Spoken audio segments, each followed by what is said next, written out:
Well, good afternoon. Evidently, I got to get myself a cowbell because they're actually.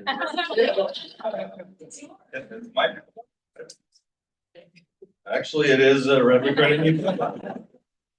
I just didn't know I had one. So, my name is Brett Martinez, President and CEO. I want to welcome you to the 2025. What are you calling this? Next Housing 2025 State of Housing Report.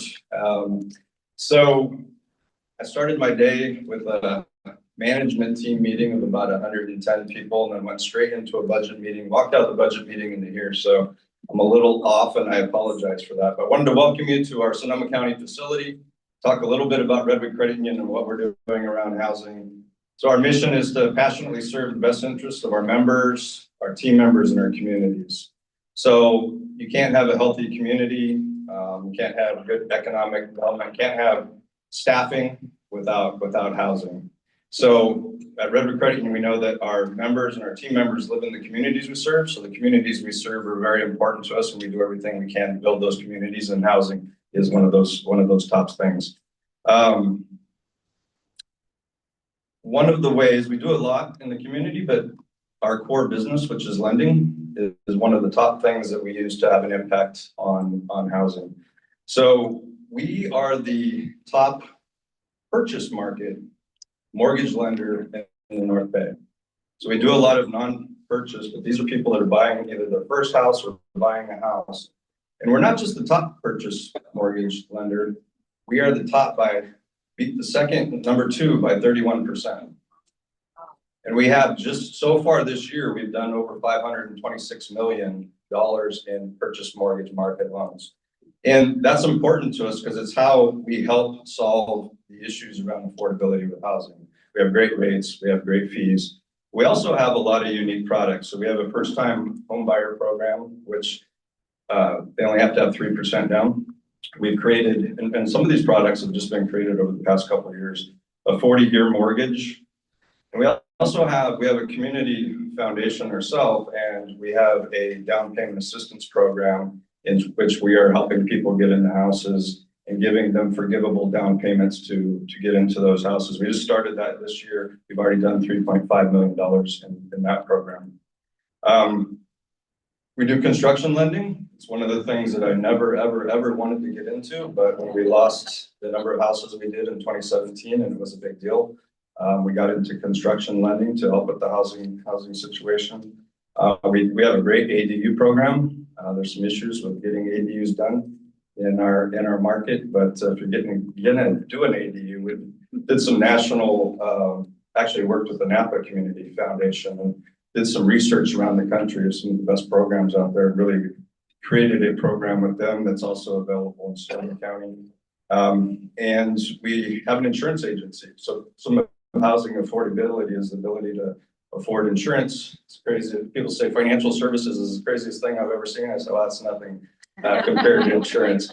But really, the differentiation, insurance is a highly regulated environment. We have an agency that has over 15 different places that we can write for, and it's really spending the time with people to solve the problems that they're having and find a solution for them.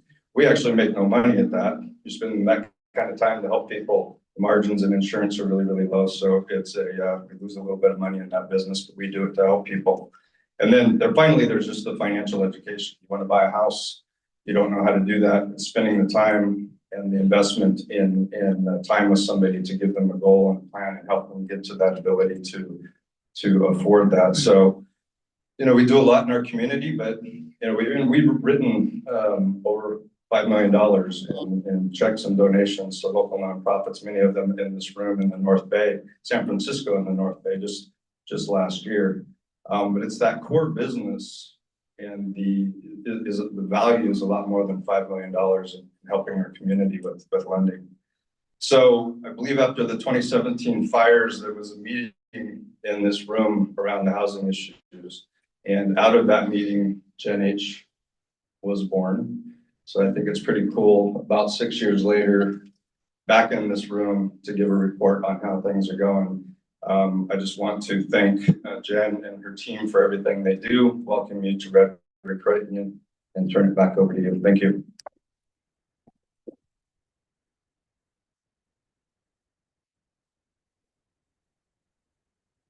Everybody hear me? Welcome, welcome. Thank you so much. Let's start with gratitude. Always thank you, Brett, for the warm welcome and for having us back here at RCU. It is a great full circle moment for us. It's nice to be here. I want to thank Red Credit for hosting us. Their staff was absolutely amazing in setting us up here. So thank you so much for that. I want to thank our sponsors. We're going to thank our sponsors, and there are too many to name, so check them out on the screen, check them out in the report later. If you see them, thank them, because we can't do this stuff without them. I want to thank our founders who invested big early on so that we could launch in a really big way. That was super important. And it's some critical people here to thank, as I first of all want to start with our elected representatives or representatives of elected representatives. If you could stand so we could recognize you.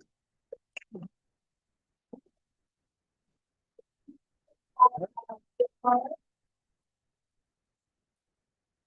work, and we appreciate you doing it. Thank you for your service, putting yourself in the line of fire all the time, and now it's particularly hard, so thank you. I want to thank the members of my advisory board, some of whom are here today, especially our chair, Lauren Taylor from Burbank Housing. Thank you to our policy advisory committee members who help guide us all the time. I want to, hopefully you can indulge me, I want to thank my team. Like lots of nonprofits right now, we are running lean and they are working hard, and I am grateful for them every day. They are so great. So thank you to my team.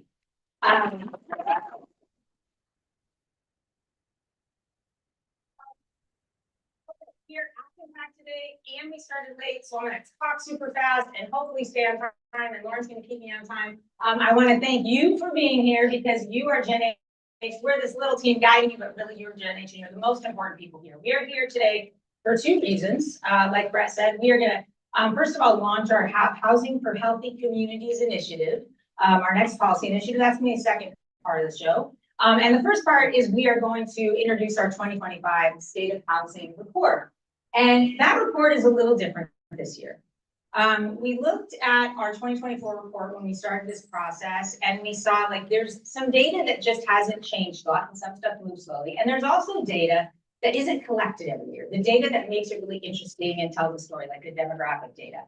And so we said we didn't really want to do just kind of like, here's one more, point on this same chart kind of report. And so we said, we're not going to do that, particularly because the 2024 report is still really relevant. It's still a good tool. If you don't have one, we have hard copies here for you today. It's going to be a great resource for you until we come up with an update next year. But it's kind of a good companion piece to the one this year. And the one this year is a little bit different. We really made it for you.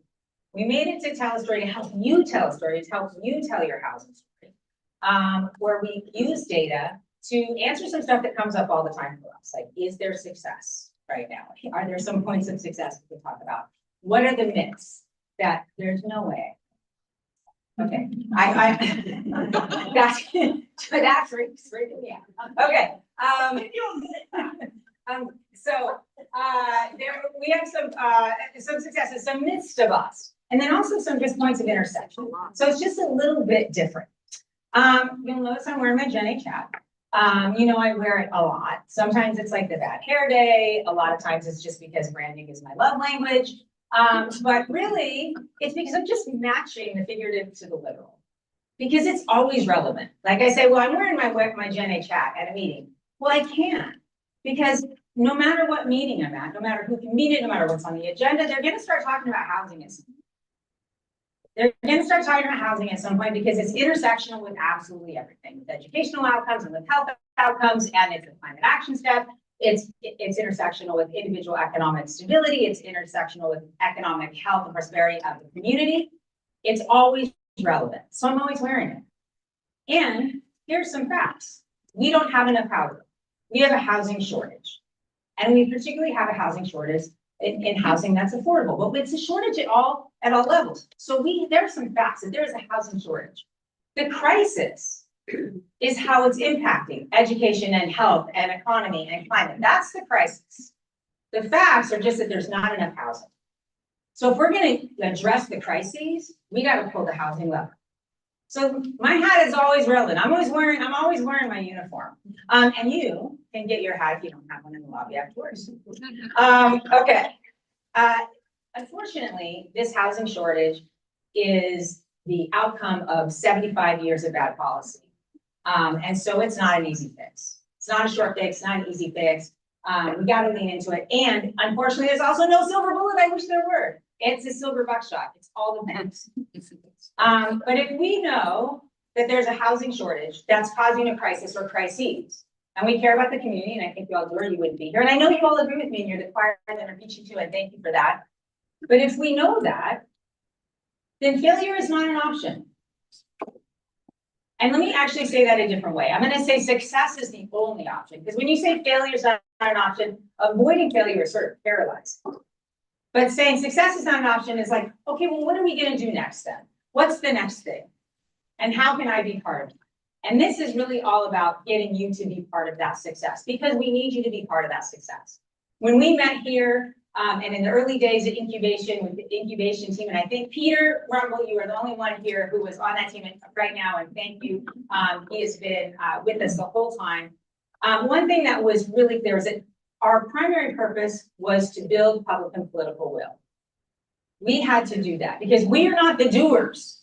Those electeds who stood up, they're the doers. And because they're here, I think they're the doers that we want, right? So, but they're the doers, but we have to support them. And sometimes we have to push them. But we have to do that together. And we have to do it as a big tent. It can't be like a handful of housing folks and housing developers shouting about housing. That's not going to work. It has to be diverse. It has to be cross-sector. And we've done that. And that's great. And we have to talk about housing differently, right? We got to start talking about units and using acronyms and housing wonks. You got to stop talking housing wonky. And the regular people need to start feeling empowered and emboldened to talk about housing. Right? Because you all feel it, no matter what, or you know somebody that does. You all have a housing story. So that is part of what this report is to empower you to talk about that a little bit more. We've already had some success in this approach. Okay, we've already had some success, and a lot of it, but I'm going to bring up two examples. The first one was like right out of the gate, and you've heard me talk about it a lot, but it's big, is us advocating for our fair share of wildfire disaster tax credits. That brought $150 million for affordable housing to Sonoma County. Lots of the new apartments that you see in Santa Rosa that are occupied right now exist because of that money. Napa County and Butte County also benefited from that work. And the reason that was successful at the state level was not because I showed up or because Larry Florence showed up, but that was great. That we were a good team and leader of the group there. But it's because faith leaders showed up, and because business leaders showed up, and because health leaders and education leaders, we had the whole range, and they listened to us, and it worked. And the second thing was our impact fee reform efforts that have been successful now in Santa Rosa and the county and the city of Pittsbody, and now the town of Windsor latest. That was also a result of this cross-sector effort. And Jimmy Gore, after Supervisor Gore, respectively, right after that passed, went on his YouTube or his socials and said, this Gen H crew was the most diverse, most organized, biggest coalition of people that I've seen come to advocate for something that benefited the community, but not necessarily immediately directly benefited them. And that's what it takes. So that's what we're here to sort of empower you to do through this effort. I'm going to ask you this great panel, and I'm going to ask you to come up and take a seat right now while I'm kind of finishing up here. We are going to talk about, in the report, there are kind of three sections, if you will. There's sort of like how you talk, like I said, how you talk about successes, myth busting, and then intersections. But what these folks are going to model for you is how do you talk about housing in a way that is personal to your personal life, personal to your professional life, but bringing in your housing story and your housing experiences. That might include some of the data from the reports. Some, I think almost all do. And they're going to do it in 3 minutes. And this is for real. 3 minutes. Yes.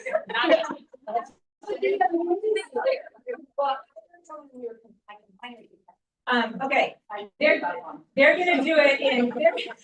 They're going to do it in 3 minutes. And 3 minutes because, first of all, that might be what you have standing at the podium giving public comment, right? Or it might be the attention you have of somebody at the dog park or at a cocktail party, or when you run into a council member at coffee. That's what you got, 3 minutes, right? So they're going to get 3 minutes. I'm going to set them up and I'm going to switch mics now. at us. We like to say that Omar's the DJ and I'm the rapper. And we're gonna jump right into it. And I am gonna start with Stephanie Manieri.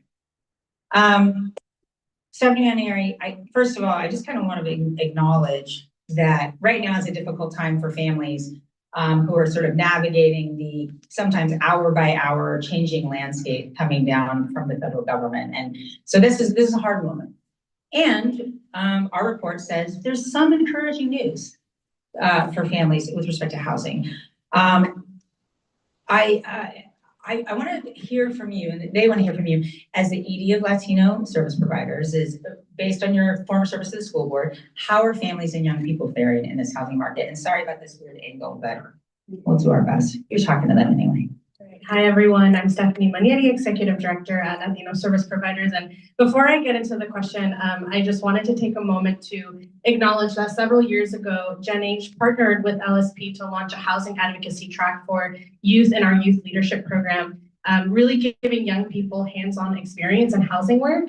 And then when Gen H became one of our inaugural workforce partners for our workforce program, we were able to place youth at Gen H, which has just been a really big blessing. Actually, Omar, wherever he is, really exemplifies this pipeline. He was a part of our youth program, was in the housing track, and now is a full-time employee at Generation Housing. So we're just really grateful to be partners. And the reason I want to talk about that is because through our youth program is how we're really seeing the impacts. These same young people who are investing their times in becoming community health workers and leaders, they're being forced to leave. Yesterday, like literally just yesterday, I got word from one of our youth who is an immigrant himself. He works in the field, 18 years old, is the primary earner in his family. He is leaving Sonoma County to go to Fresno because he can't afford to live here anymore. He got laid off. And now he's being forced to leave. So we're not talking about a future problem. We are losing homegrown talent and community invested leaders right now. And I do want to recognize that there is progress. The Gen H report shows real improvements. If you look at figures 6 and 7, they demonstrate that family-sized housing prices are stabilizing and that severe cost burden is declining. And that does matter, and we should acknowledge it. But the damage is done in many ways, and it is ongoing. At LSP, we also run a diaper program, and we're seeing that families with young children are facing really impossible circumstances, especially those who have the cost of childcare added on. We are serving more families through our program who are making brutal choices about basic necessities because rent comes first. And we're also seeing that school enrollments are dropping. Schools are closing. Young couples in my generation are deciding whether they can afford to have children at all. So what does this tell us? That we're having smaller families, but our housing stock has not adapted. We're not building for the families that actually exist here in Sonoma County. And if we don't solve this, the cycle will accelerate. We'll see fewer families, more closure, shrinking communities, an entire generation that will never have the chance to build their life here. And the young leaders that we're training at LSP, they're learning to advocate for communities that they're going to have to eventually leave. Thank you, Stephanie. I'm going to go to you, Herman G. next. LoCN ED, school board member, Sonoma County School Board member, former Boys and Girls Club, Sonoma Cap. You've been advocating for kids in schools for a really long time and every day. And I know that school closures have become increasingly common lately. Your high school was one of them, the one that you went to. Santa Rosa has been in the has been in the headlines, obviously, in the news lately. Our last report connected the cost of housing and also just general cost of living with families with kids under 18 leaving the county. Talk to me about how the data presented here in this report strengthens your case for housing solutions as critical to school system and educational outcomes. Thank you very much, Jen. And I want to start off by giving Generation Housing a big round of applause for getting this many people here.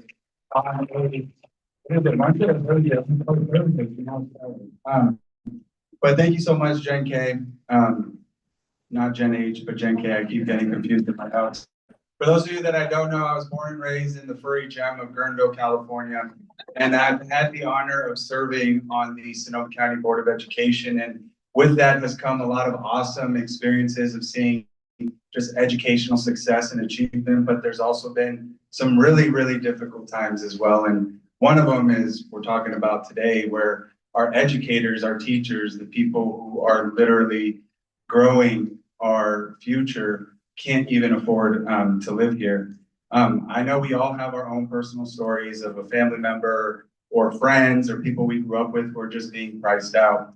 But I have my personal one, and I mean, at Los Angeles, Sonoma County, one of the young ladies who I worked with when I first got hired, she was actually from Santa Clara, went to Sonoma State University, might have not been born and raised here, but she was educated here, and she really had a family of friends here, wanted to stay here, but just couldn't find another place to live after some personal reasons and moved back to Santa Clara.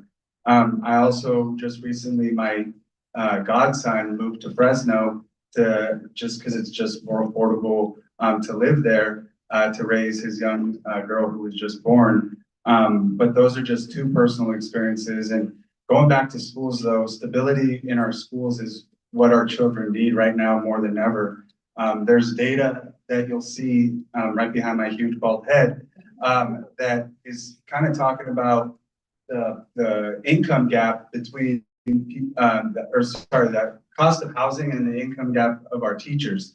And one thing that's been proven in education is teacher consistency is one of the strongest predictors of student success, graduation rates, and long-term health. And we are not getting that.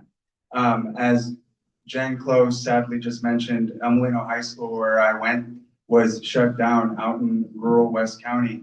And a lot of West County kids are now having to drive extra far just to get their high school education. But I know I have like 30 seconds left, so I'm trying to rush through here. But the main points that I want to make, let me just go back here, are I got to give a shout out to Greg Medici because we need more workforce housing for educators and teachers. And I saw that Sonoma County Office of Education is in the house and they have a great model, but it's barely scratching the surface. 40 units being built in Southwest Santa Rosa to incentivize people to get into the educational workforce, but we're not even close to what we need to be able to attract education, highly skilled educators. And it's not just an educator problem. This is something that every sector is experiencing in terms of recruiting talent and retaining them. That was a very long 30 seconds, Lauren. Am I done or? Yeah. Okay, awesome. Well, thank you so much. I'm gonna pass it on to Kathy Goodacre. Thanks, Herman. I appreciate it. Kathy Goodacre, we're going to draw on your 13 years of experience as the ED and founding ED of the CTE Foundation, where you sat really at the intersection of career technical education. That's always hard to say. That's why you named it CTE Foundation. In the K-12 schools and our local industries. And now you advise nonprofits who work with similar stakeholders. And so given that experience, I'd like you to talk about how the report's myth-busting regarding home ownership, as well as all the new units we see coming up here in Sonoma County, relate to our ability to keep our young people local when they enter the workforce. We just have heard about how that's a problem. Great, thank you, Jen, and also ditto the rest of the panel here, but thank you to everyone for being here. Huge fan of Gen K and Gen H, so let's keep it going. Yeah, since the founding of the CT Foundation in 2012, we've really been emphasizing the need to grow our own in terms of meeting our local workforce needs. Our focus has been and remains helping young people connect to the careers here that are going to lead to really good paying jobs. This is going to be critical. We want to introduce some of these careers early in their education, want to inspire them for these jobs here locally so that they would return here either from their post-secondary education or launch their careers with our local employers. And this approach is essential to ensuring a healthy workforce pipeline, including our educators, which is, by the way, a CTE pathway in our local high schools. So while this remains a focus for the organization's efforts, we know that many young adults and high school youth have had a hard time seeing themselves living here as adults, but not just because of the lack of good paying jobs. but due to the high cost of housing and other cost of living concerns. Local Youth Truth data, which surveys Sonoma County students and families annually, has consistently shown that one of the most noted obstacles to their learning is having an anxiety about their future, or just general stress and anxiety. And we believe this anxiety is tied to their experiences at home and watching their own families struggle just to meet their needs. I did find it interesting a point on pages 30 and 31 of this year's report. This is the Mythbuster. That in addition to our region seeing young people, as we already heard some stories here, move to cheaper areas, those who stay are struggling to form independent households in a way that people of my or your generation did. The report talks about the myth, and this is maybe a sort of supposed to be a good news point, but the county's high ownership rates relative, I think, to the state of California must mean that we have a healthy housing system. This seems intuitive. The problem is the lack of rental options mean we're missing a critical rung on the ladder to home ownership, especially for young adults and our middle income workers. This means that more young adults are staying home and living there longer. And it's why I think so many times I've been approached by parents who say, my 20-something-year-old needs your training programs. I think it's because they want them to move out of the basement or off the couch. So, but another point of concern in the report is on pages 42 and 43. We see the lack of middle income housing is causing some of our higher earners to unfairly compete for what would be available for lower income earners. These points further emphasize why it's critical that we are forward thinking about the future and ensuring that we have housing options that we need to allow our young people who grew up here to settle here if that's what they choose, which is what we're encouraging, and that our local economy is not stifled by housing costs that is leading to workforce shortages. Thank you, Kathy. See, wouldn't she be great at public comment? These, the three of them, they're killing it right now. Eric, you are deeply steeped in housing policy in your role at EAH. And in Sonoma County, there's some good news on that front. Pro-housing designations. Talk to us in the least wonky terms possible about pro-housing designations. What are they and what's the good news? How is it going to help us compete for more money here? Thank you. Thanks, Jen. And honestly, big thanks to the Gen H staff. I mean, like, you guys do so much for our county. I mean, I always tell people I work in Marin County, but I'm born and raised Puebloan. I'm very, very proud of Sonoma County and what we do. So here in California, we have something called the Pro Housing Designation Program. It's from the state's Department of Housing and Community Development.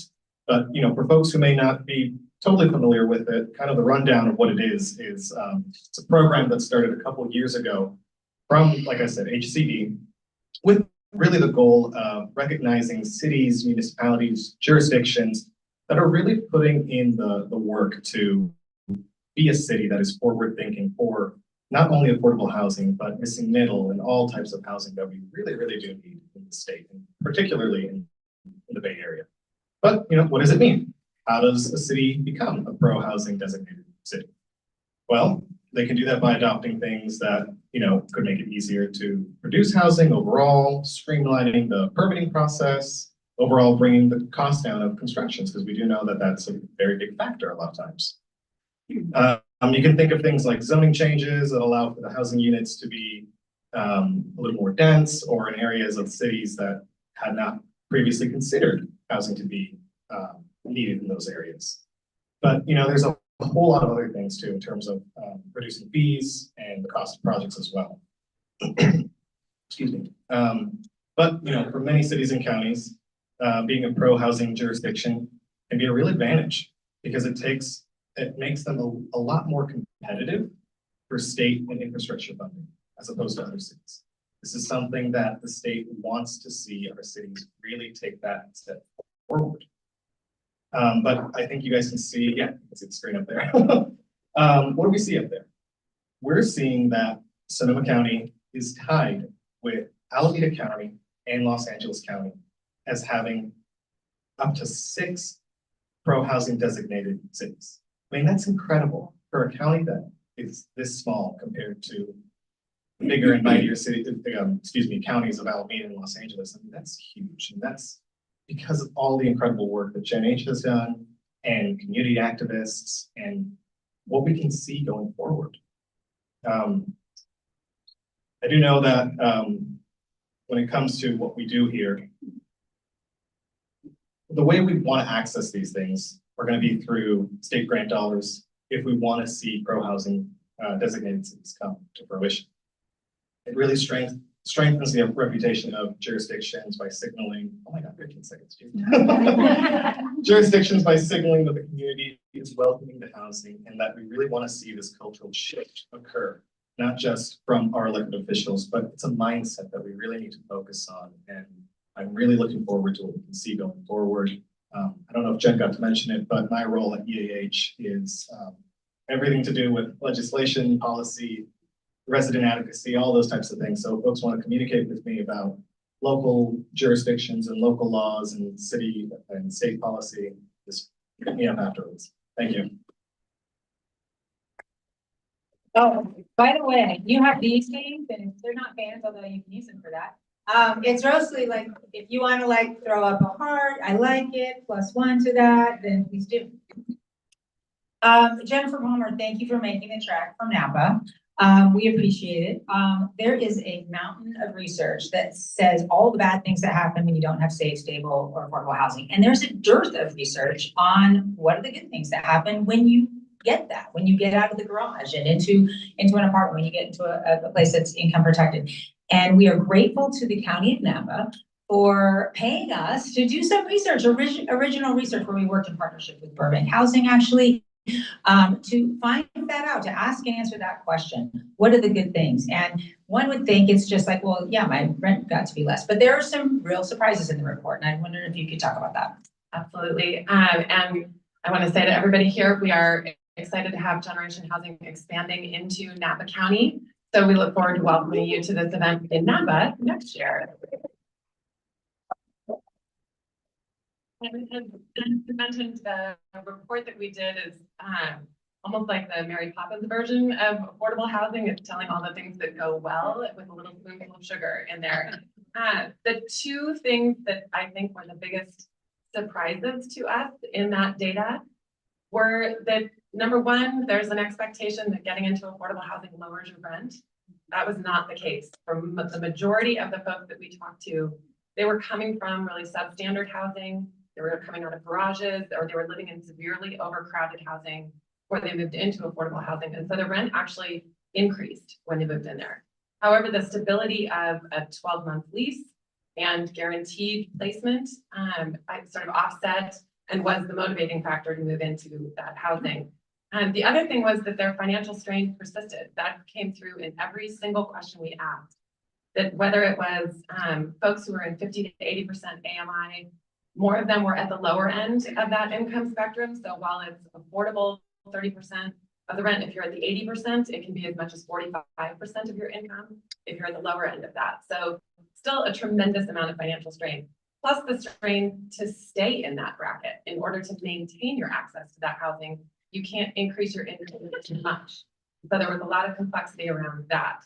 And so what we start with whenever we're talking about the Made the Rent report is that the rent reduction and the financial strain relief that they did experience was not the greatest benefit that came out of it. Greatest benefits really fell into two categories: social and economic. On the social side, we heard many stories of strengthening bonds among and within family systems. So people didn't have to leave their family support systems. They were also able to strengthen bonds with other families with children as well, because they could stay in the community. There was also a larger sort of social network benefit, that they were actually more networked within the community where they were living. And then the final was housing quality. That really stood out as a stress reliever for folks. This is actually figure 12. Do we have one more slide on there? Yeah, this is showing the difference. The light blue is the easiest thing to look at. That is the change in stress from how the level of stress experienced in the overcrowded and substandard housing versus just simply moving into a 1 or 2 bedroom unit, like a really dramatic change there. On the economic side, that had more to do with like overall economic community benefits. They saved on commute, they saved on childcare expenses, they were more likely to stay with their employer, and they also moved into long-term financial planning. So 50% of the folks that we talk to are saving for a down payment for their home and believe they will get there in the next 10 years. That I will say, as somebody who's been in affordable housing, was a total shock for me. I did not realize that that's how important that was. So we hope all the Redwood Credit Union folks here that that's what the folks in affordable housing are doing, and you can help them get there. So the summary of this is to say that, like Jen was mentioning in her opening, the intersectionality, that affordable housing is a workforce generator. It has social protective factors. It's a climate change impact strategy. It's a sales tax generator. The money that is saved on long commutes is actually spent in the community. It circulates 2 to 3 times more than regular high income spending. And it offsets school enrollments or maintains school enrollment. So the way that we summarize the 36-page report that Gen H developed for us is that the greatest benefit of affordable housing is that it is a multi-solver for social and economic vitality in our community.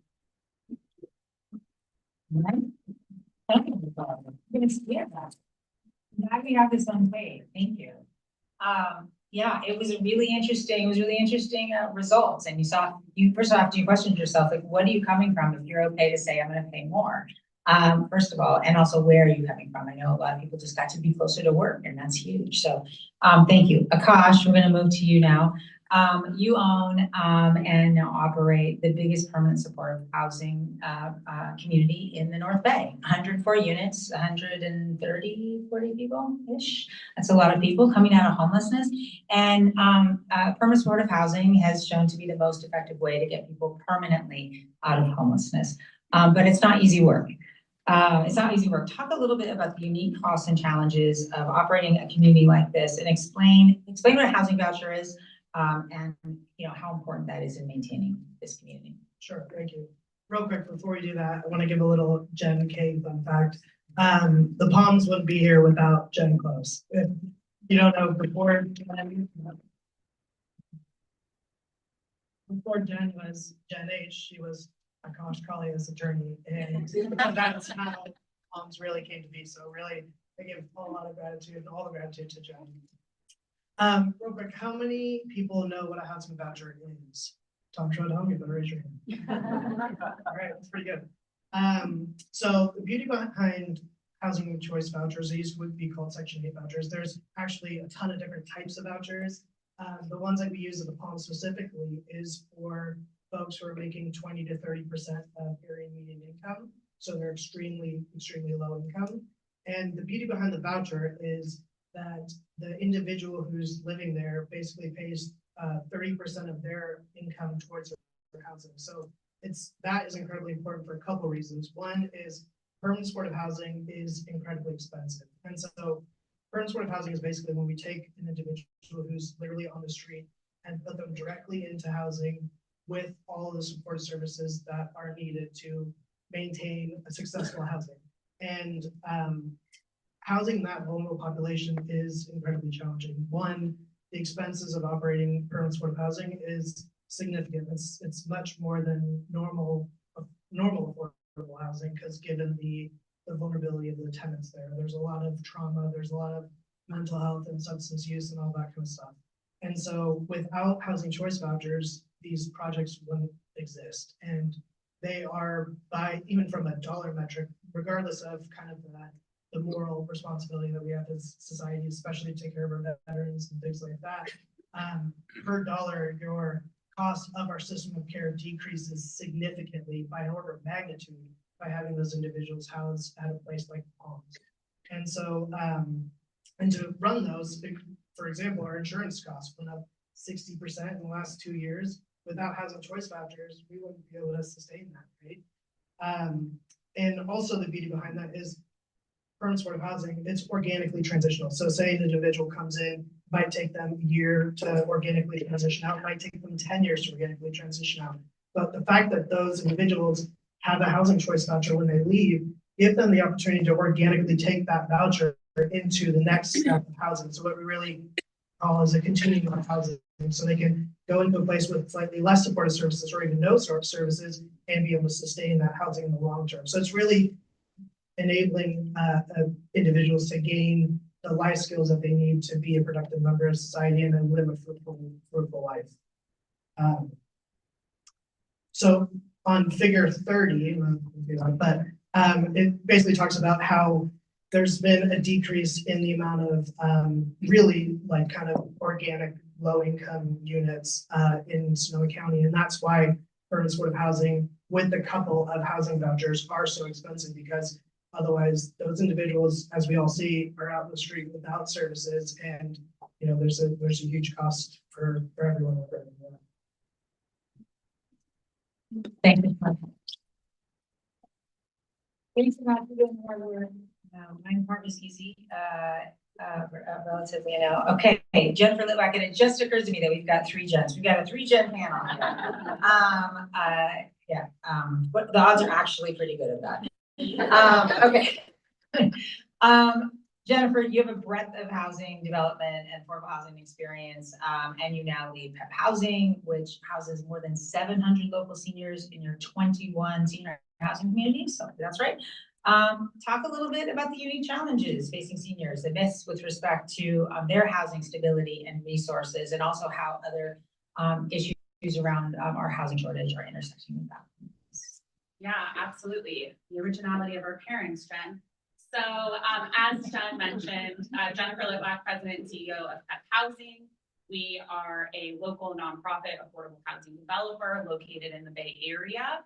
PEP Housing is super honored and grateful to be able to not only support the work that Generation Housing is doing by sponsoring this report, but I personally am also very grateful to sit on Jen's policy advisory committee to really think through and advocate for strategic policy throughout all the cities and counties in the North Bay. So with that, every day we see firsthand how deeply connected the senior stability is to the caregivers that support them and also their economic vulnerability. So as this figure behind me shows, across Sonoma County, the oldest seniors in our community are the ones that are facing the highest cost burdens of any age group. This includes seniors that own their own homes, and many are now seeing rapidly rising insurance premiums, utilities, related costs. Their homes may now be in the updated FEMA flood maps where they weren't previously, and it makes aging in place extremely difficult. For PEP Housing residents, the picture is slightly different, and I think that that difference is really important.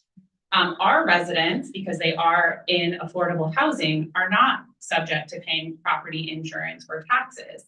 And often, as Akash was just mentioning, their incomes are income restricted. However, that does not mean that they are financially secure. In our portfolio, our residents are living on an average of $20,000, 339. 95% of our residents are solely reliant on Social Security income, and 90% of those residents are living at 30% of area median income, which Akash noted was extremely vulnerable. So if we go to the next slide,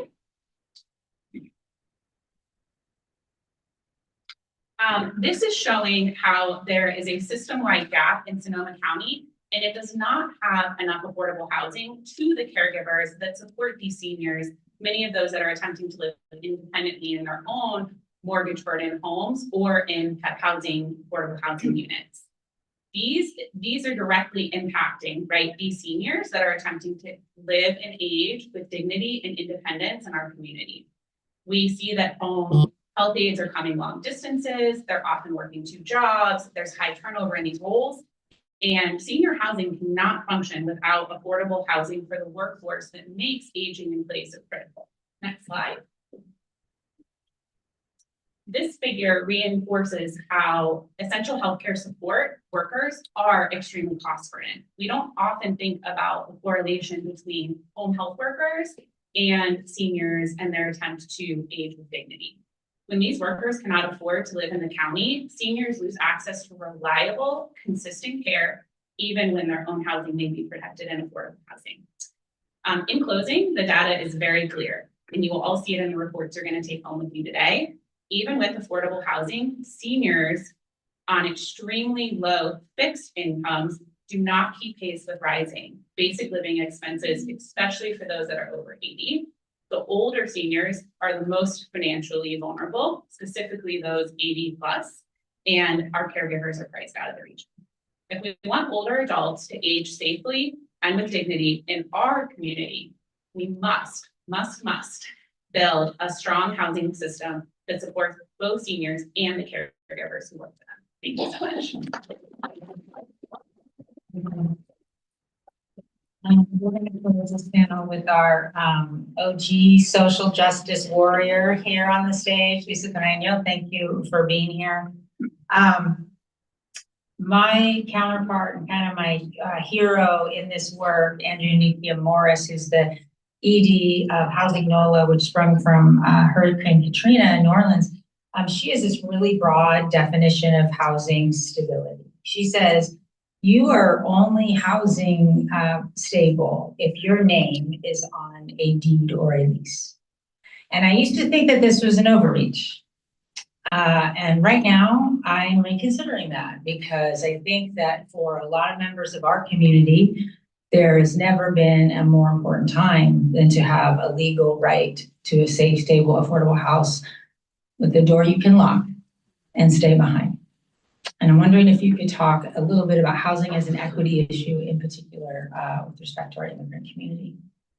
I'm going to try. Thank you for the opportunity to speak to this.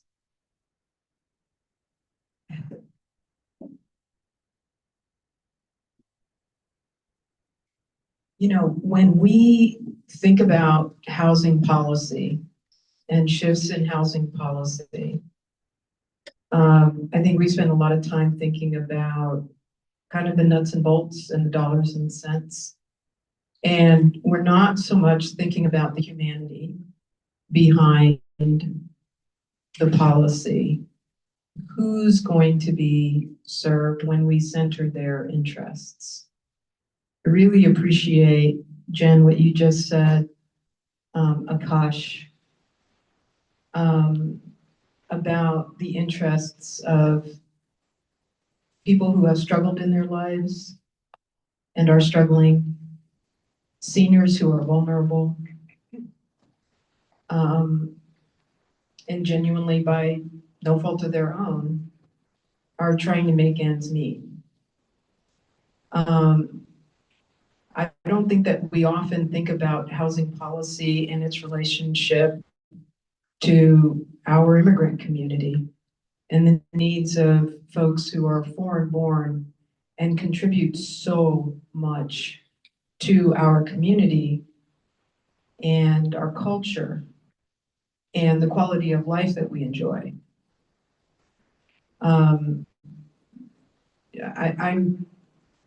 I intentionally didn't put up a graph. I want you to see and to read this quote. I'm going to try, but you know how emotional I get.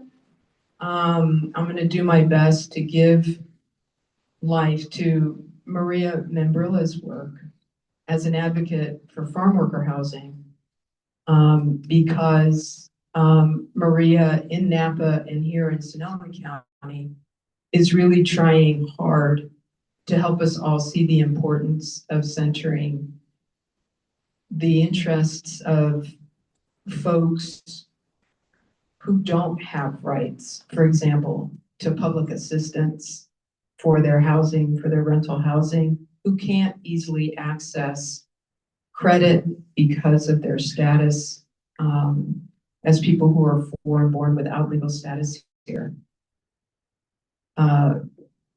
And so this is the one stat I'm going to share with you, and then this quote: fewer than 50% of foreign born residents in Sonoma County own their home, 47%.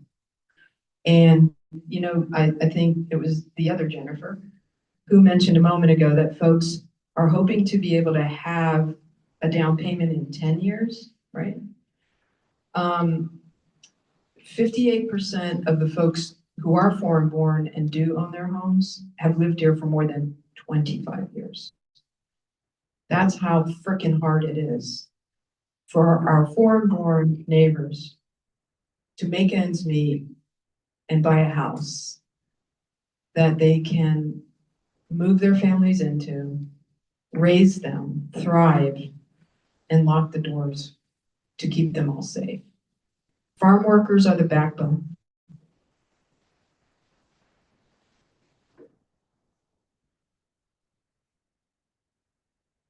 Yet many live without the basic stability they need. They live without the basic stability they help others create. Addressing their housing needs means recognizing their permanence in our community and their right to belong and contribution.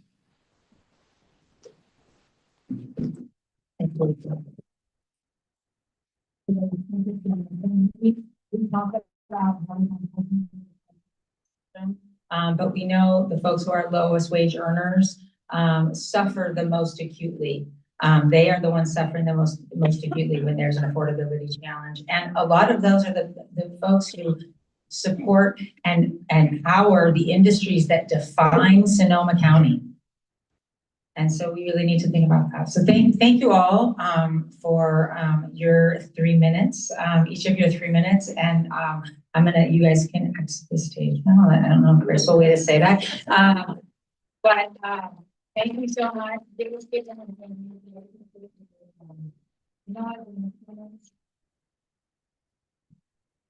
And we're gonna have one more kind of panelist-ish. Dr. Josh Shipper was our full-time director of special initiatives, and I wish I had time to tell his housing story, but he lives in Philadelphia now, and it's really because of the housing market in Sonoma County. And so now we have him part-time, but he is still the primary author of our reports, and I couldn't possibly envision an event without him somehow. And so he is going to answer a very important question about how much housing we need, which you'll find in the report, but we're gonna do it here in this video. And How's Philadelphia? cold when you know. So let me set this up. When we started, Generation Housing started, the number one question we heard from everybody was like, how much housing do we need? Is it 30,000, 75,000, 15,000? Is it RENA, 14-ish thousand? Like, what is it? So first, Josh, question to you. There's some standard way to know how many housing units we need. Great question, and the answer can be from a Cal Matters article that just came out. Is no, there is no standard way to answer the question about how many housing units region needs. In fact, the article made the case that depending on how you measure it, depending on what values you assign, and going to get a different number every time. That inconsistency can make a housing conversation pretty darn hard. So this number is hard, but it's also important, right? We need goals. We want them to be measurable, ideally. So we did start with a number in 2021. Our policy director of Jesus Ron came up with the number 58,000. That's the number we've been using since then. And can you say like how 58K came to be?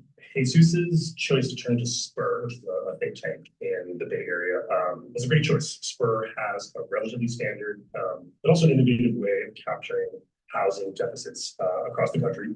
They look at the number of households that should have formed for a lot of different reasons. People moving into a county, young people moving out of their parents' houses, workers relocating for new jobs.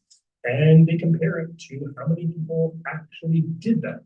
And when you apply that to Sonoma County, it turns out we fared pretty poorly. There were about 38,000 fewer households that should have formed here, largely in part to the lack of housing. And if you project that need out to the future, you get about 20,000 more homes that we're going to need, mostly for low-income folks, puts us at about 58K. And so we've stuck with it for a pretty long time. So then, as you know, since that number has been released, and since all of this news about population decline or stagnation and then even decline, folks have come back to us and say like, okay, like, is this still a number? This can't still be the number. It came to you, you know that, to you it said, okay, we need a chance.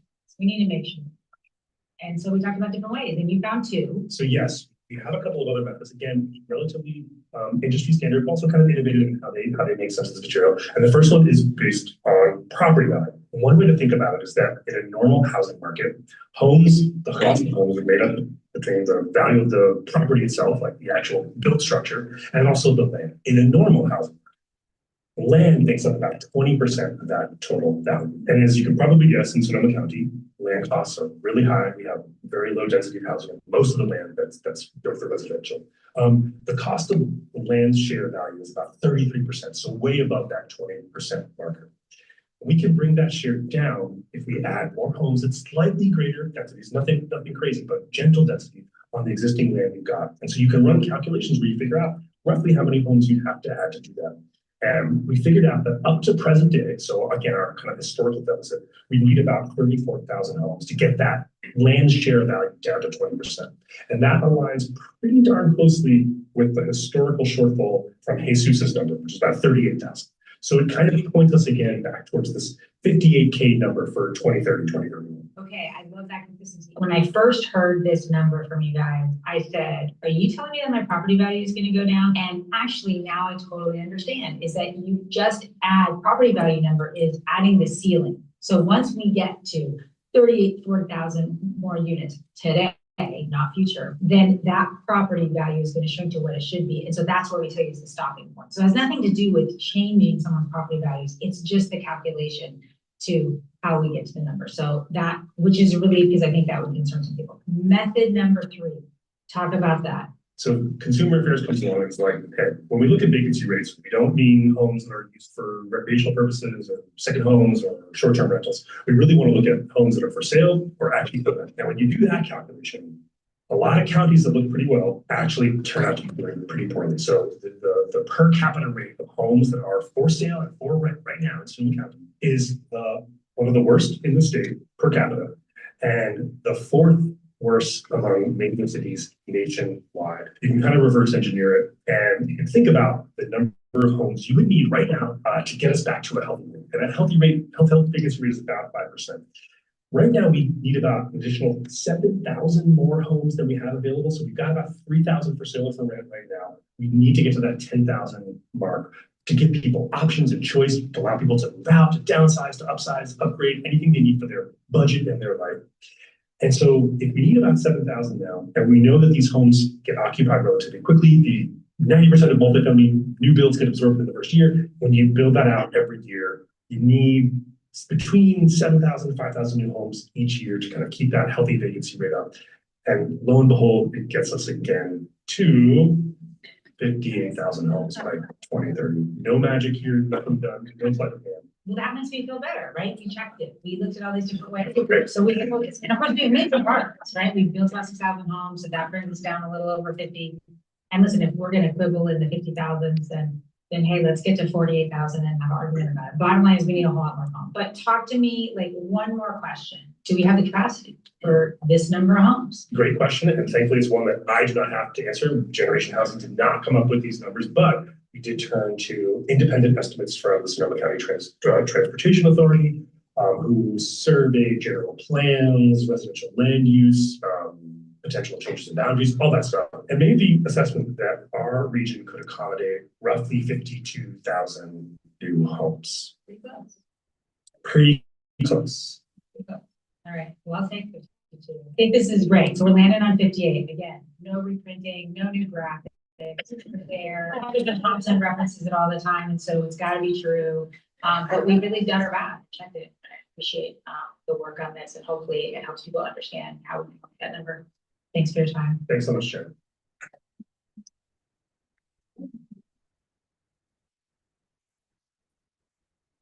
Thanks, John. Glad to be here. That's what I was gonna say with that volume. Thank you for being so quiet during the quiet part. You guys are so good. I appreciate that. So 58,000 homes or 50,000 more, that's a whole lot, which means we got to get to work, which means we got to do some changes locally. There's only so much we can do. We can't change interest rates. We can't do that stuff, but we can do policy. So we're going to talk about our progress reports for a minute. And this is our 3rd year doing progress reports. They are detailed, they are long. They show some progress, they show some areas for growth. We will let curl up by the fire with these, because there's no way that we can actually go over them in this setting. But Omar Lopez, our policy coordinator and former LSP participant, who was the lead in this effort, we want to give you some context about kind of the why and the how. You know, the state has a housing accountability unit, and they can sue you if you break the law, housing laws, and they can take your local control if you're not meeting your RENA standards, which is the state expectation of building, which is a bottom basement number. It's 14,000-ish for the county, which, as you can see, is much less than 58,000. So it's a pretty low bar. And they can take over when you're not doing things right. But the state does not want to do this. It's kind of like the analog of putting a school district or a city into receivership, right? If they are bankrupt. And that's a pretty low bar. They also don't have the resources to do it. They don't want to deal with the public backlash. So they also create these laws and these things as fairly low bars. And so we think that when you have a housing shortage and a housing affordability shortage, and that is causing a crisis, that we should have a little bit higher bar. So we researched some years ago, and of course we keep up on that research, what are the policies that have been shown to accelerate housing production? And we put them in 4 buckets. And 3 years ago, we said to our jurisdictions, hey, we're going to start watching your progress on this, and we are going to document it. We've been doing that since then. It's not meant to be punitive. Quite the contrary. It's meant to be a measure of accountability, but an encouragement. And it's asking kind of like what we ask ourselves in our own jobs. Are we doing the best we can? And if not, how can we improve? What are our areas for growth? We've provided technical assistance to jurisdictions when they've needed it and are happy to do that in this regard. And so recently, Scott Orr, who's the new director of permits Sonoma, when Omar and Stephanie reached out to him to go over his progress report, he said, you know, last year you gave the county a D+. And I wrote that on a Post-it and I put it on my monitor to motivate me.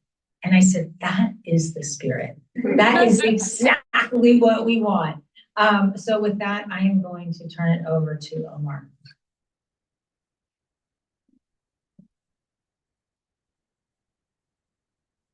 Good evening, everybody. I hope you're enjoying the event so far. If you will give me the grace of raising this platform for just a second.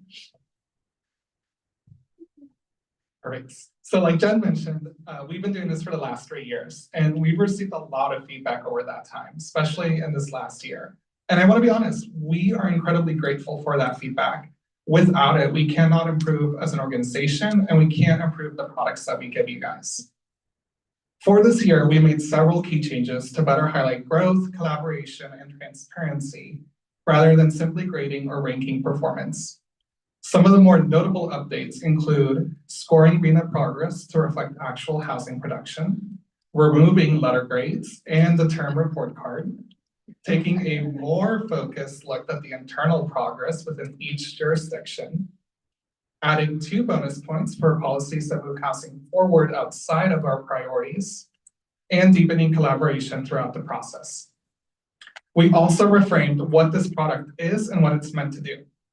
Report cards indicate judgment and a final score when you know housing progress happens through continuous improvements, and it takes time. We hope that this new framing aligns more closely with our culture of feedback by providing constructive input, focusing on actionable steps, and inviting ongoing conversations.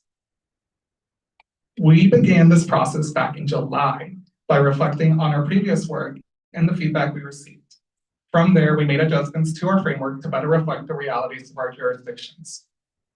I then went through the work of gathering all the necessary information by reviewing housing element, city code, and prior agenda items. Really riveting stuff, I'm telling you. One of the major changes we recognized was the need to work more collaboratively with jurisdictions. To accomplish that, we shared a draft version early with every jurisdiction in Sonoma County, allowing time for review and corrections. This process enabled us to engage with jurisdictions, answering questions, clarifying any information, and ensuring open communication. We're now in the last step, which is publishing. I do want to note that the version printed in our report represents a snapshot in time, capturing progress up to October 2nd of this year. A living version will be hosted on our website where updates will be made as jurisdictions adopt new policies, which some of you already have. A crucial part of crafting our progress reports is ensuring that we track factors within the control of each jurisdiction and its staff. And that our scoring reflects Generation Housing's guiding principles. These principles guided how each subject was weighted, prioritizing long-term impact, equitable outcomes, and the policy foundations that make housing possible. While production is the ultimate goal, it is shaped by many external factors local governments can't control. They can't control economic cycles, interest rates, or construction costs, but they can control policy. Things like zoning, permitting, parking standards, impact fees, review processes, these are all tools that jurisdictions directly manage, and they are key in determining whether homes can be built. That's why our framework places significantly greater weight on policy adoption and implementation rather than raw production numbers. Good policy is what enables production over time, even in difficult economic conditions. In short, we're measuring the groundwork for housing success, not just the immediate outcome. Lastly, I can't talk about this process without giving a huge thank you to our staff partners around Sonoma County. We understand that this project requires valuable staff time and energy, things that are often short in supply. We deeply appreciate your commitment and the seriousness with which you approach both this effort and the broader work of advancing housing in our communities. I want to thank you all for being here on this rainy evening, and I'm really excited to welcome our next speaker, Oscar Chavez, President and CEO of the Community Foundation, Sonoma County. Let's give them a big round of applause.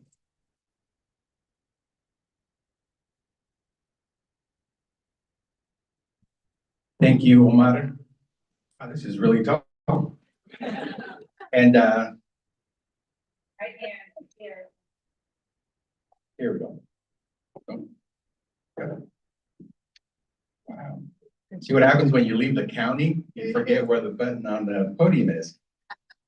Well, I was really sad to see or to learn that Josh isn't here because of housing, but I do want to thank him for grounding us in the data and for reminding us that beneath the charts and the numbers are real people, real families and communities doing our best to navigate this very complex issue of our local housing landscape.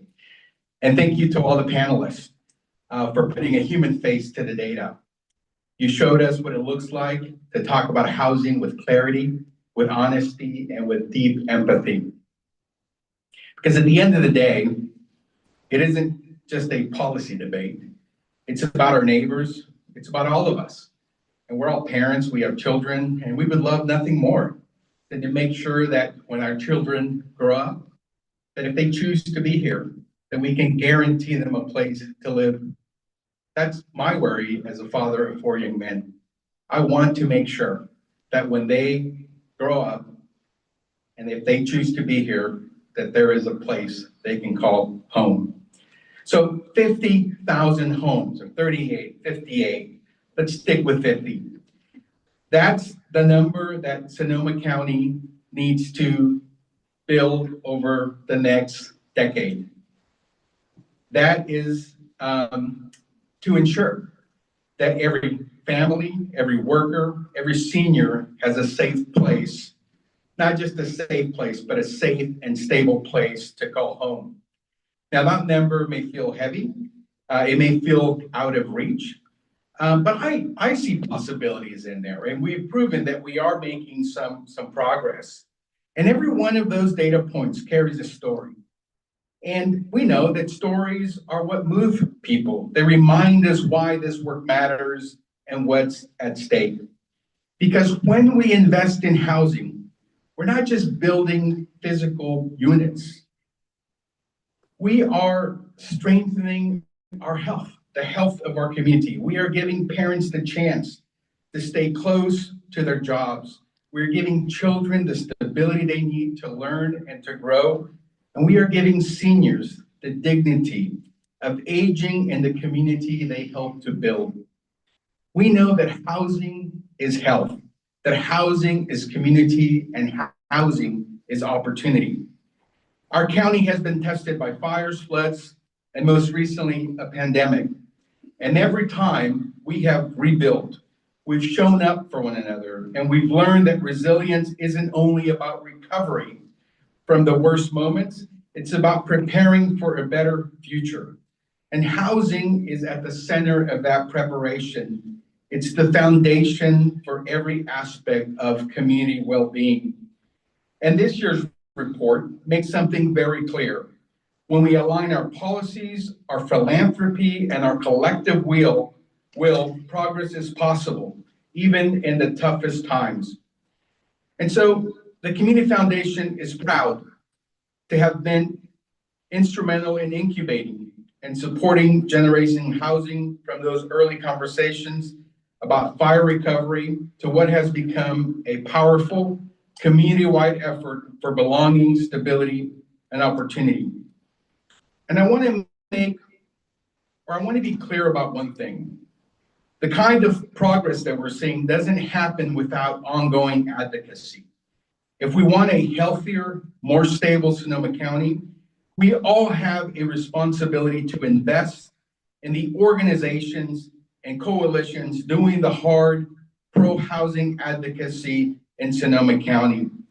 That's what will keep this work forward, and that's why we and others should be committed to making sure that organizations like Generation Housing can continue to do the important work to help us realize those 50,000 homes that we need for our neighbors, for our children, for our parents, and for our community. And so today is really about building on that momentum. It's about moving from possibility to action.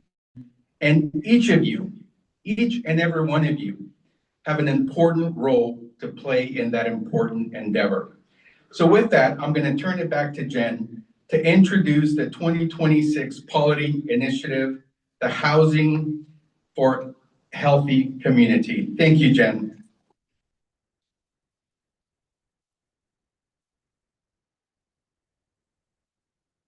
Thank you, Austin. Can everybody hear me? Oh, we were gonna turn up. This mic is not quite as loud, but I'm pretty loud, so. I mean, I can't say enough about the Community Foundation and, its role in we wouldn't be here. It was the germ of the idea came from the Community Foundation, the initial funding, ongoing funding, and we can't do this work. And we've had some progress in the last 6 years, and it's been great. And that only would happen because of ongoing support from collaborators like the Community Foundation, and only because they really understand that someone's got to keep that high level vision on continued progress in housing, even though we're constantly facing this relentless stream of disasters. Since we launched, we've had 3 more fires and a flood and a pandemic and a divisive election that is impacting our folks here every day. So it is, I can't understate that. Okay, I am going to talk about our policy launch going forward, and this is going to be a policy focus for the next year. Although, listen, all the jurisdictions could do this in the next couple months, and then it would be easy peasy. So it doesn't have to be the next year. It also doesn't mean it's the only thing that we're doing. We'll continue working on pulling down funding for affordable housing, et cetera. But this is going to be a new focus, and it's really focusing on kind of that missing middle typology of housing, and missing middle not in terms of income, although it often serves that level of income, but in terms of typology, meaning like a duplex up to a 20, but we're going to talk a lot about ADUs and up to 10 units. And we're going to ground this first, and I left the clicker somewhere. Thank you. But let's get it so I can be my own clicker box. We're going to ground this actually in one part of the report, give you some context. It's myth number 3, and you don't have I'll read it for you. Oh yeah, no, that's too small. Housing advocates goals can't be reached without sprawling into open space and having high rises everywhere. And this is not true. First of all, we as an organization are committed to maintaining our urban growth boundaries and our community separators and maintaining the character of Sonoma County in that way. That is really important. We have a sustainability lens to our work, and so it's not something we advocate for. The second thing is our report, and this goes back to how we get to 58K report from 2021. We pulled Department for this. It says that actually most of the housing we need, and this is like the green and the blue right here, are plexes and mid-rise apartments. So little plexes and small apartments. And so we can get there and sprinkle those throughout the county. They're not all in one place. They're not all in your neighborhood. But speaking of neighborhoods, I'm going to talk a little bit about my own neighborhood in Santa Rosa and my home ownership story, because it's really relevant to this. This, I don't know if I can do this. I own this house, it's in the McDonald neighborhood, it's actually kind of McDonald adjacent. Not so fancy. It's a 1901 house, and if you look back here, this is an ADU. It's a separate 2-bedroom ADU, own garage, its own backyard that turned into the beer garden during the pandemic. And I lived here when I was a new lawyer, and I loved it because it's the greatest neighborhood. It's exactly the size I needed. Had to be no yard work, which my partner will tell you is important to me, no yard work. And then my landlord said, I'm gonna sell this property. And I said, oh my God, I'm gonna lose my place. And so I worked really hard and bought it. But I stayed in the ADU and I kept renting out the big 1901 house. All right, that's first of all my story. Sometimes you gotta be creative here. And these kind of multi-unit properties allow you to do that. Sometimes that's how you get into ownership. That's part of why I'm telling the story. The other part of the reason I'm telling the story is this.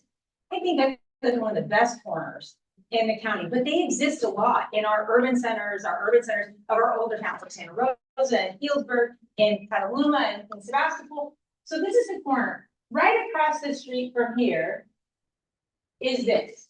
And this is one of a 4-unit cottage apartment complex, or small place. Right across the street from my ADU is this very adorable 10-unit apartment complex. And then right diagonally across the street is this single family home. And that's on one corner. There are a lot of units on this corner, but I can always find a place to park. In fact, if you need a place to leave your car for the weekend, I guarantee you can do it there. It is a wonderful community. People have been there for years and years and years. I lived there for so long, but this only exists. This and this would be illegal right now. This only exists because it was built before 1940. I also, in the neighborhood I live now, it's the same thing. There are places that would not exist right now. The zoning prohibits it. So in the 40s and 30s and 40s, but mostly in the 40s, all across the country, they created these exclusionary zoning laws. And very similar everywhere, but it's every city council wrote them and passed them. And the great thing about laws is that they were made by people, and people get to change them. So we need more corners like this. These are the kind of, you know how many flyers I got on my house saying, can I buy your house? And I still keep getting emails saying, can I buy your house? And I say, no, you cannot.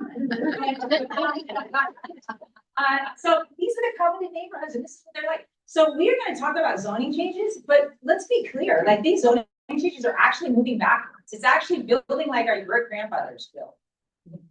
All right, housing friendly communities, isn't that adorable? Look at that triplex.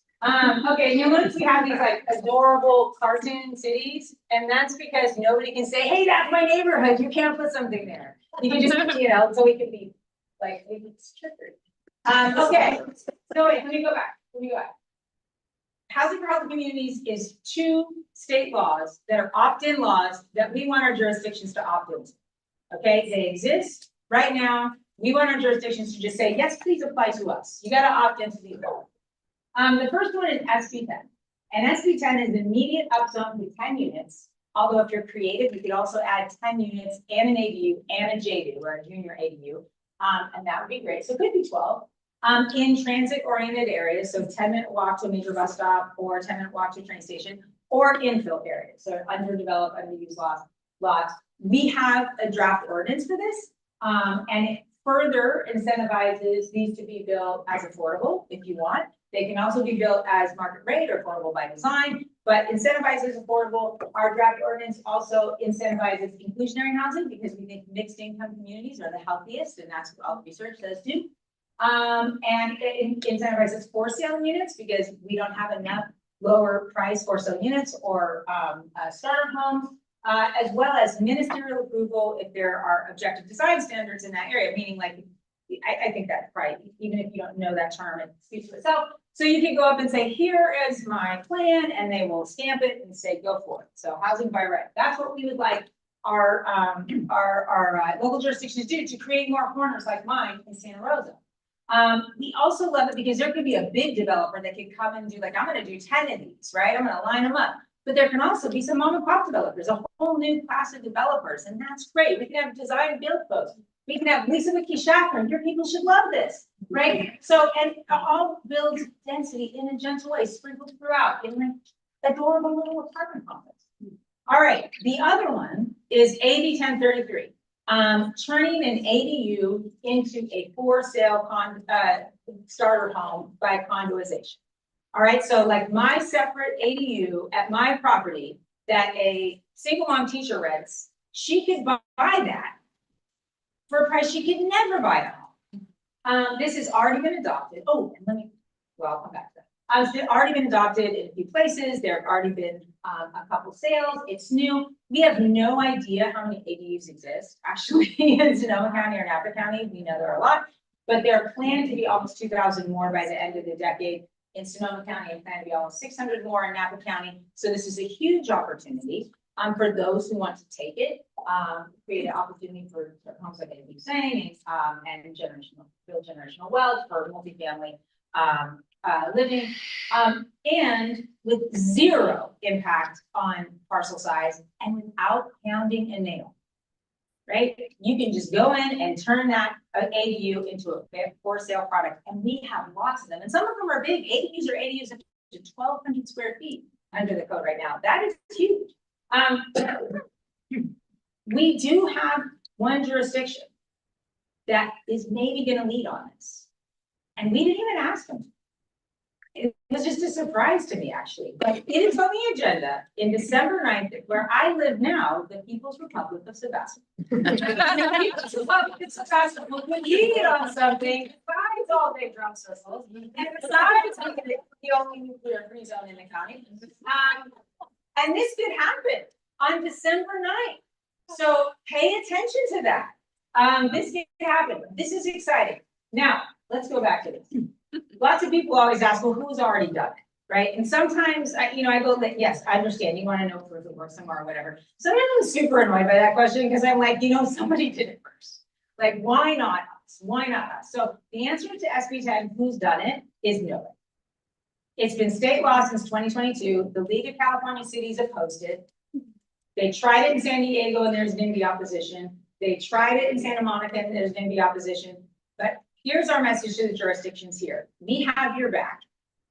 We will be there. We have protected apartment buildings from going down to NIMBY opposition. We have a crew who's ready to show up and support you. We have your back. Please don't be afraid of NIMBY opposition. We can do this.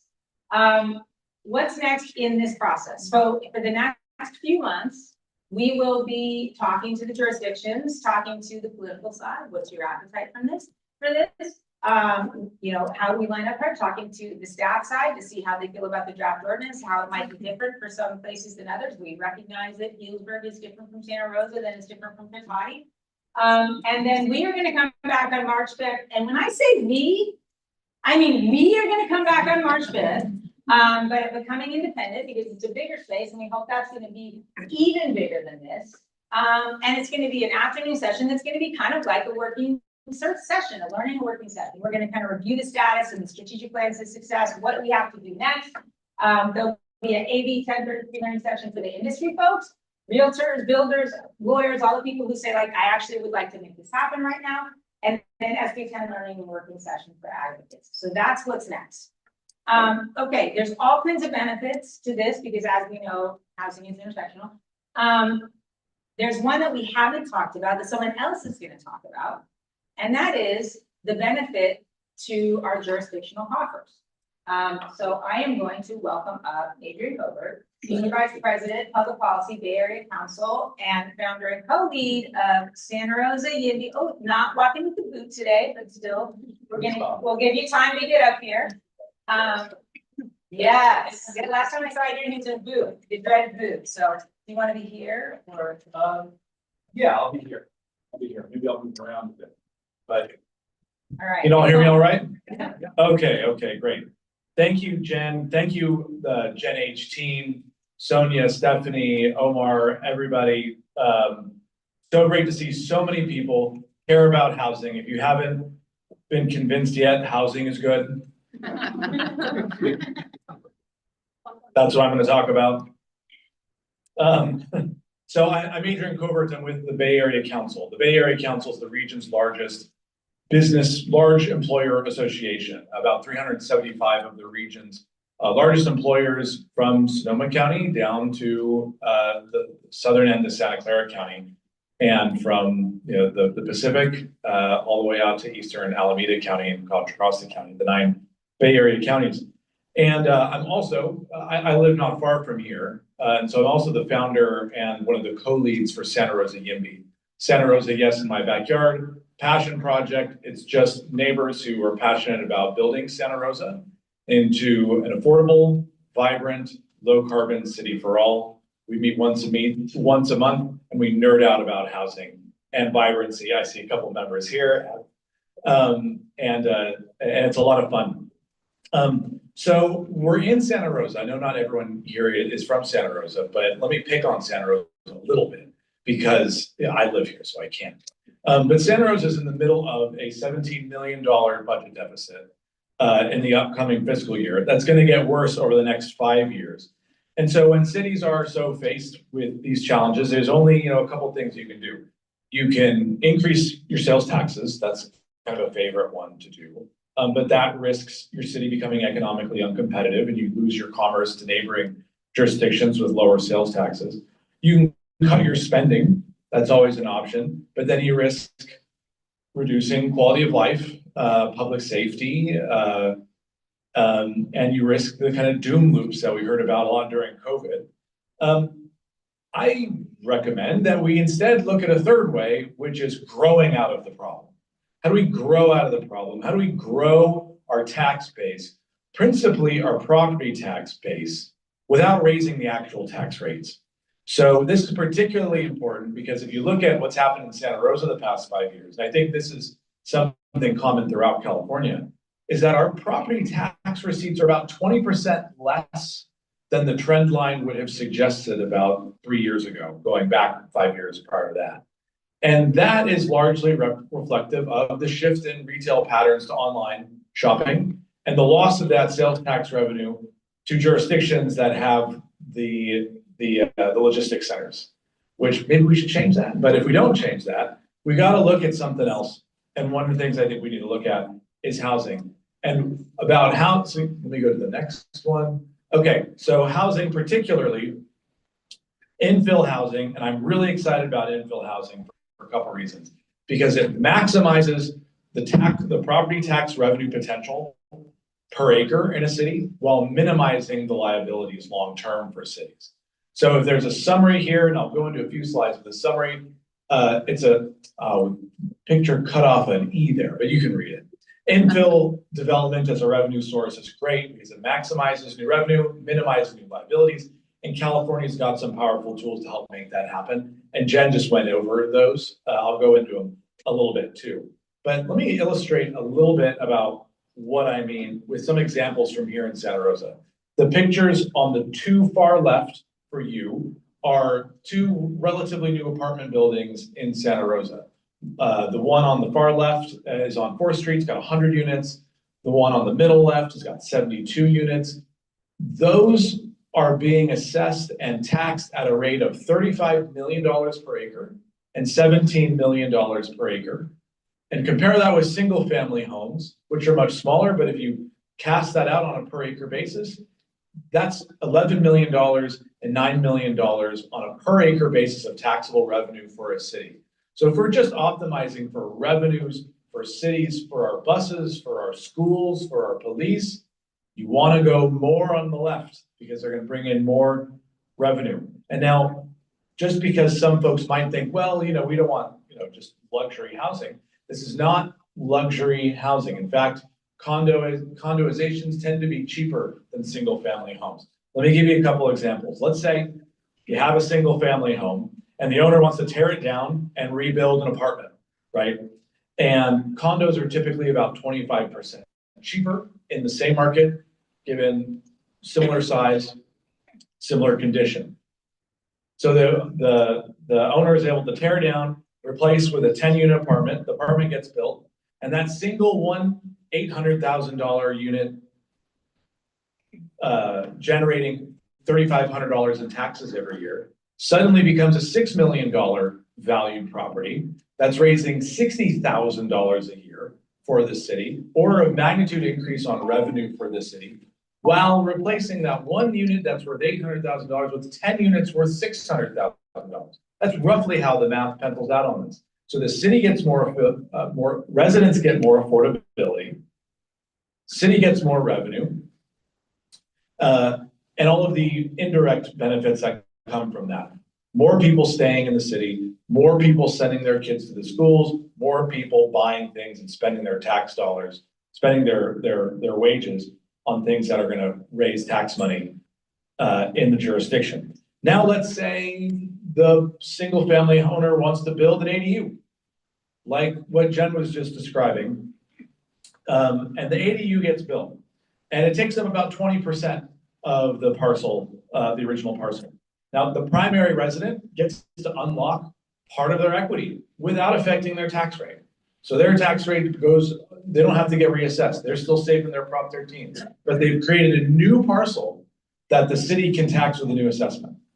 So the city is increasing their tax revenue from this lot split, and they're creating an opportunity for a young rising lawyer like Jen was when she was able to get her ADU.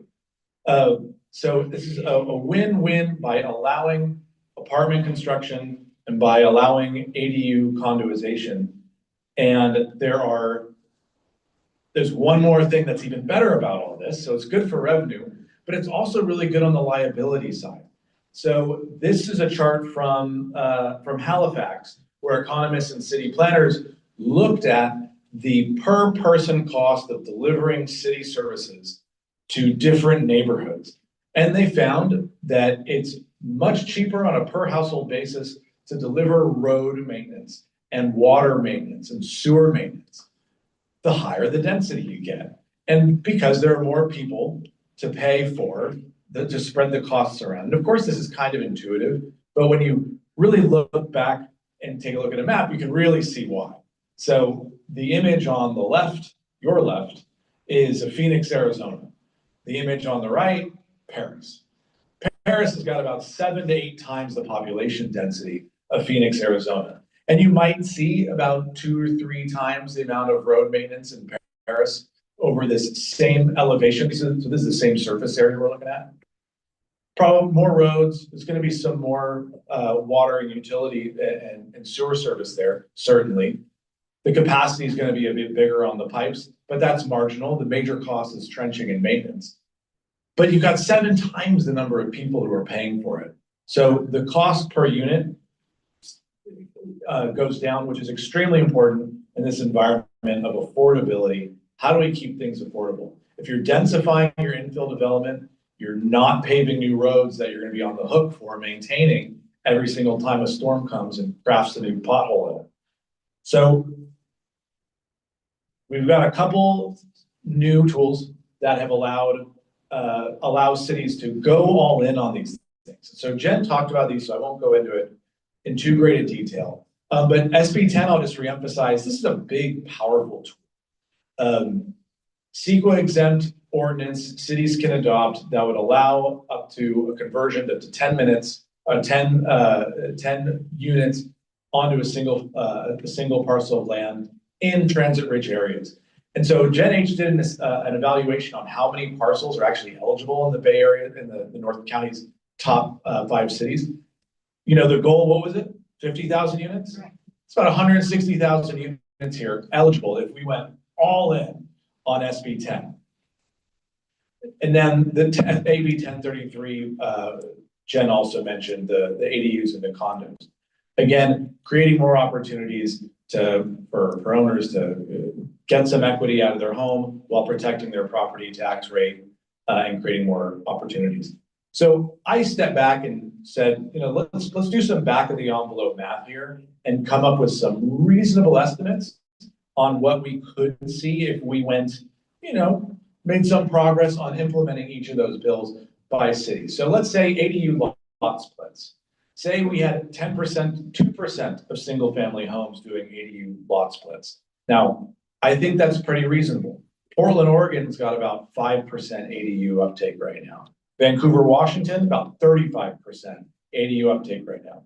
Our current RENA estimates, a 1% ADU uptake. Let's say we do 2. totally within the realm of possibility. We can get up to about 1,800 units in the next decade, just purely from ADUs. And that's a pretty modest target. And that's about in line with the RENA target currently. But let's say with SB 10, what if 5%, just 5% of the SB 10 eligible units took advantage of that law, and instead of maxing out at 10 units, they went the average 7. You're talking 11,000 units in the next decade. That's about twice Santa Rosa's RENA obligation. So this is a very modest implementation of this bill, and yet you see a big impact, and even more importantly, lots of new taxable revenue for property tax for cities to help square some budgets. So infill development, good for residents, good for affordability, good for the climate, good for tax revenues. And with that, thank you. Thanks, Jen H. Thank you all for being in. Thank